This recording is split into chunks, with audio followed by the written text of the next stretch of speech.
నమస్తే. జియో 46 బాధితుల సమస్య అయితే ఇంకా కొనసాగుతుంది. చాలామంది ఇటు రాజకీయ నాయకులు కూడా అండగా ఉంటున్నప్పటికీ ప్రభుత్వం మాత్రం గతంలో ఇచ్చిన హామీ మాత్రం ఇంకా నెరవేర్చలేదని మాత్రం వాదనలు అయితే వినిపిస్తున్నాయి. ప్రస్తుతం మనతో పాటు బీఆర్ఎస్ నేత రాకేష్ రెడ్డి గారు అయితే ఉన్నారు. జియో 46 నేపథ్యంలో చాలా కాలంగా మీరు సీఎస్ అపాయింట్మెంట్ కోసం ప్రయత్నం చేస్తున్నారు. ఈ నేపథ్యంలో మీరు అక్కడికి వెళ్లకుండా అక్కడ గోడగంటిచ్చే ప్రయత్నం చేయాలి. ఏం జరిగింది అపాయింట్మెంట్ విషయం? జియో 46 బాధితులకు న్యాయం చేస్తాము. జియో 46 బాధితులందరూ కూడా కాంగ్రెస్ పార్టీని అధికారం తీసుకోవడానికి ప్రయత్నం చేయాలని చెప్పేసి ఈరోజు ముఖ్యమంత్రిగా ఉన్నటువంటి రేవంత్ రెడ్డి గారు జియో 46 బాధితులకు వారు హామీ ఇవ్వడం జరిగింది. ఆ మేరకు ఈ బాధితులందరూ కలిసి గ్రామ గ్రామాన వాడన గడప గడపన వాళ్ళు కాంగ్రెస్ పార్టీ కోసం ప్రచారం చేసిండ్రు. కాంగ్రెస్ పార్టీని అధికారంలో తీసుకొచ్చి అధికారంలోకి వచ్చి కాంగ్రెస్ పార్టీ ఈరోజు 5 నెలలు 6 నెలలు గడుస్తూ ఉన్నది. అయినా కూడా కనీస స్పందన లేదు. జియో 46 బాధితులు సెక్రటేరియట్ చుట్టూ, ప్రభుత్వ కార్యాలయాల చుట్టూ, ప్రభుత్వ అధికారుల చుట్టూ, ఎమ్మెల్యేలు మంత్రుల చుట్టూ ప్రదక్షిణలు చేస్తున్నా కూడా, వాళ్ళ కాళ్ళ చెప్పులు అరిగేటట్టు తిరుగుతున్నా కూడా కనీసం కనికరం లేదు. మరి ఇటువంటి ఈ నేపథ్యంలో ఒక ప్రధాన ప్రతిపక్ష పార్టీగా బీఆర్ఎస్ పక్షాన బాధితుల తరపున వినతి పత్రం ఇవ్వడానికి నేను నాతో పాటు బీఆర్ఎస్ నాయకులు ఒక బృందంగా వచ్చి మరి మేము సీఎస్ని కలవడానికి వెళ్తే అపాయింట్మెంట్ లేదని చెప్పి మమ్మల్ని అడ్డుకోవడం జరిగింది. గత 10 రోజులుగా నా దగ్గర అది కూడా ఉంది, ఏది కాల్ లిస్ట్ కూడా ఉన్నది. గత 10 రోజులుగా నేను ప్రయత్నం చేస్తూ ఉన్నా. మా పార్టీ కార్యాలయం నుండి కాల్స్ వెళ్తూ ఉన్నాయి, మా పార్టీ కార్యాలయం నుంచి లేఖలు వెళ్తూ ఉన్నాయి. కనీసం అయినా కూడా స్పందన లేదు. దున్నపోతు మీద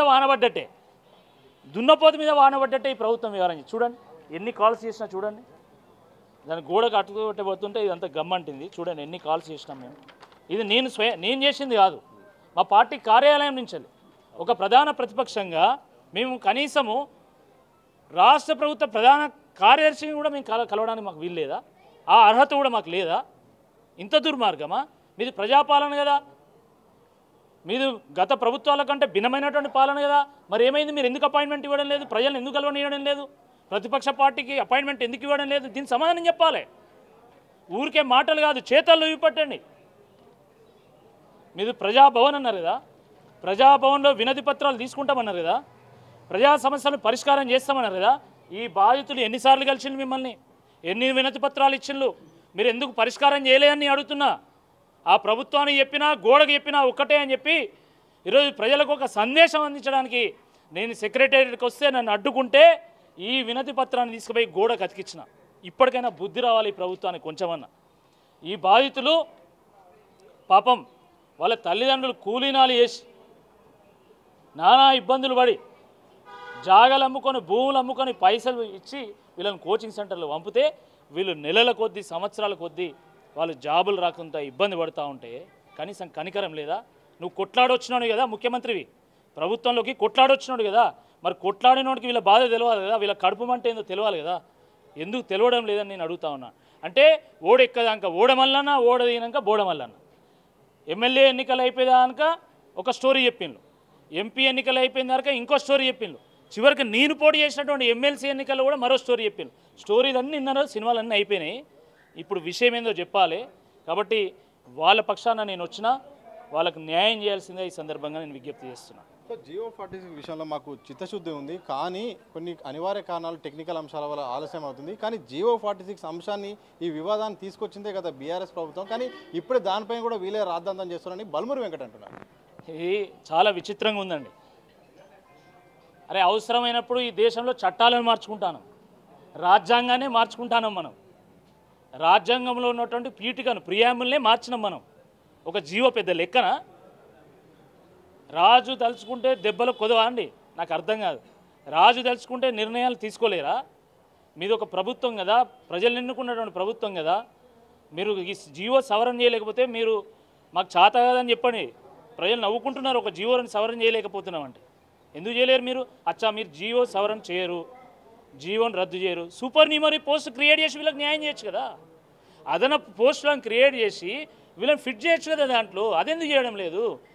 వాళ్ళకు మనసు లేదు, మనసు లేక ఈ రకంగా చేస్తున్నారు. ఇదే కాదు, గ్రూప్ 1 విషయంలో అదే చేసిండ్రు, గ్రూప్ 2 విషయంలో అదే చేసిండ్రు, టీచర్ పోస్టు డిఎస్సి విషయంలో అదే చేసిండు. గ్రూప్ 1 మీరు ఏమన్నారు? 2000 పోస్టులు అన్నారు, మీరు ఎన్ని ఇచ్చిండ్రు? 750. గ్రూప్ 2 ఏమన్నారు? మీరు 3000 పోస్టులు అన్నారు, మీరు ఇచ్చింది ఎంత? 1300. డిఎస్సి ఏమన్నారు? మెగా డిఎస్సి అన్నారు, 25,000 పోస్టులు అన్నారు, మీరు ఇచ్చింది ఎన్ని? 10-11,000. మరి మీరు చెప్పింది ఏంది, మీరు చేస్తున్నది ఏంది? అంటే అర్థం కావట్లేదు అనుకుంటున్నారా? అంటే వీళ్ళ తరపున కొట్లాటోడు లేడు అనుకుంటున్నారా? మీరు ప్రజలు ఎన్నుకున్నటువంటి ప్రభుత్వం కాబట్టి మీకు సమయం ఇవ్వాలనేటువంటి ఉద్దేశంతోనే మేము ఎక్కడ కూడా గొంతెత్తలే. కానీ తప్పకుండా ఈ బాధితుల పక్షాన గలమెత్తుతాం, గర్జిస్తాం, తప్పకుండా వీళ్ళకి న్యాయం జరిగే వరకు పోరాటం చేస్తామని చెప్పి ఈ సందర్భంగా నేను గుర్తు చేస్తున్నాను. Thank you. జియో 46 బాధితులకు అయితే వాళ్ళ పక్కనే ఉంటాం, వాళ్ళ గలమెత్తుతాం, వాళ్ళ సమస్యను ప్రభుత్వ దృష్టికి వచ్చే వరకు ఒత్తిడి పెడతాం. గత ప్రభుత్వం అయితే హామీ ఇచ్చింది, కానీ గెలిచాక మాత్రం మాట మార్చిందని కూడా ఇటు రాకేష్ రెడ్డి అంటున్నారు. మరోవైపు ఏదైతే అపాయింట్మెంట్ కోసం ఎంత ప్రయత్నించినా అపాయింట్మెంట్ ఇవ్వకపోవడంతో సెక్రటరియట్ దగ్గర గోడకు ఒక అపాయింట్మెంట్ దానికి సంబంధించిన వినతి అదుపు పెట్టాల్సిన పరిస్థితి వచ్చిందని కూడా ఆ రకంగా కూడా నిరసన కూడా తెలిపామని కూడా రాకేష్ రెడ్డి అంటున్న సందర్భం చూడొచ్చు. కెమెరా పర్సన్ సంతోష్తో సతీష్, దిశ టీవీ, హైదరాబాద్.